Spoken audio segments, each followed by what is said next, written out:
Et tu viens pas au conseil de classe, tu viens pas au livret, tu viens pas aux convocations de l'enseignant, plus d'alloc. Hein. Enfin, faut arrêter de déconner là, c'est plus possible.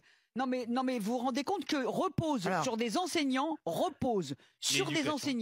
l'instruction, l'éducation, la lutte contre la violence, le recadrage, et en plus les parents ils viennent pas, et quand ils viennent c'est la faute de l'enseignant, et l'institution demande à l'enseignant de faire moins de bruit. Non mais excusez-moi, mais au bout d'un moment il va falloir s'arrêter.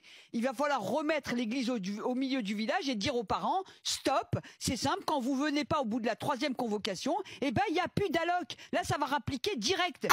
En fait, c'est fatigant. Parler des allocations directement dès qu'il y a un souci, c'est devenu le nouveau point d'appui de l'extrême droite. Ou des personnes qui pensent pareil. Faut arrêter avec cette idée que direct, dès qu'il y a un souci, on va leur retirer les allocs. Ce n'est pas la bonne méthode. C'est une méthode réductrice.